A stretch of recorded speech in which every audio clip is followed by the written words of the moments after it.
নমস্কার বন্ধুরা, স্বাগত জানাই বং ফুটবলারে। আশা করি তোমরা সকলেই সুস্থ ও ভালো আছো। যেহেতু এখানে আপনারা সমস্ত রকম খেলার আপডেট পেয়ে যাবেন, তাই চ্যানেলটিকে লাইক করে সাবস্ক্রাইব করে বেল আইকনটি প্রেস করে নোটিফিকেশন অল করে রাখবেন। সুপার কাপে যাত্রা শেষ আইএসএল জয়ীদের। অক্ষয় তৃতীয়ার দিন ছিটকে গেল মোহনবাগান। বুধবার গোয়ার কাছে 1-3 গোলে হার বাস্তব রায়ের দলের। ধীরেন সিং 3-এর মধ্যে 2 গোলই বাগান কিপারের ভুলে। প্রথমে পিছিয়ে পড়েও ম্যাচে ফেরে আশিক শাহালরা 3 মিনিটের মধ্যে ম্যাচে সমতা ফেরায়। প্রথমার্ধের শেষে স্কোরলাইন 1-1 ছিল। প্রথম 45 মিনিটে দাপট বেশি ছিল বাগানের। নজর কাড়েন সালাউদ্দিন। কিন্তু দ্বিতীয়ার্ধে ধীরজের একটি ভুলে ম্যাচে ফেরার সুযোগ পায় গোয়া।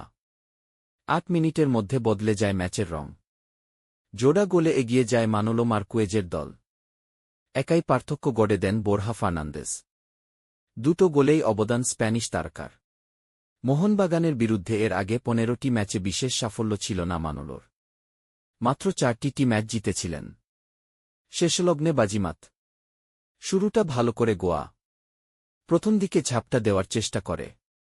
কিন্তু প্রথম 10-15 মিনিট বাদ দিলে প্রথমার্ধের বাকি সময়টা মোহনবাগানের। ডান প্রান্ত থেকে আক্রমণ শানাচ্ছিলেন সালাউদ্দিন। কেরল ম্যাচের পর এদিনও নজর কাড়লেন। 2 উইং দিয়ে আক্রমণে উঠছিল বাগান। কিন্তু ম্যাচের 20 মিনিটের মাথায় এগিয়ে যায় গোয়া।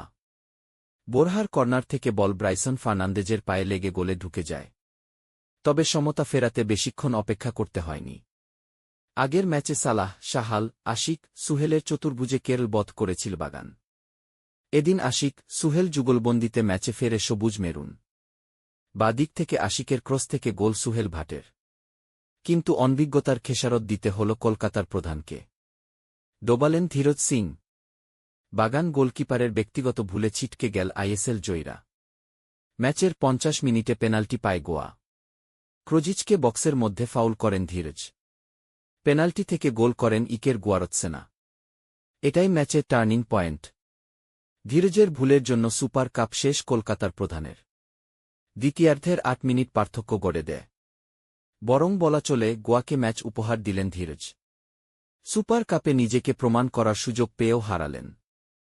ম্যাচের 58 মিনিটে কর্নার থেকে সরাসরি গোল বোরহা ফার্নান্দেজের। বাঁ পায়ের সোয়ার্ভিং শটে অনবদ্য গোল। বল পোস্টে লেগে গোলে ঢুকে যায়। তবে এবারও দায়ী সেই ধীরজ। তার ভুল পজিশনিংয়ের জন্যই জোড়া গোলে পিছিয়ে পড়ে বাস্তব রায়ের দল। 2 গোলে পিছিয়ে পড়ার পর তরুণ, অনভিজ্ঞ দলের ম্যাচে ফেরার সম্ভাবনা ফিকে হয়ে যায়। অনেকটা ব্যাকফুটে চলে যায়। প্রথমার্ধে যে লড়াইটা করে আশিক, সালাহরা দ্বিতীয়ার্ধে সেটা পারেনি। জোড়া গোলের পর ম্যাচ অনেকটাই গোয়ার হাতের মুঠো চলে আসে। তবে 63 মিনিটে ব্যবধান কমানোর একটা সুযোগ ছিল বাগানের সামনে। বিপক্ষের রক্ষণ ভেঙে বক্সে ঢুকে পড়েন সালাহ।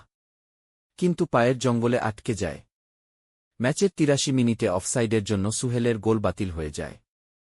ব্যবধান বাড়ানোর সুযোগ পায় গোয়াও। কিন্তু শেষ দিকে জোড়া সুযোগ মিস মানোলোর দলের। মোহনবাগানকে হারিয়ে এবার দ্বিতীয়বার সুপার কাপ জেতার হাতছানি গোয়ার সামনে।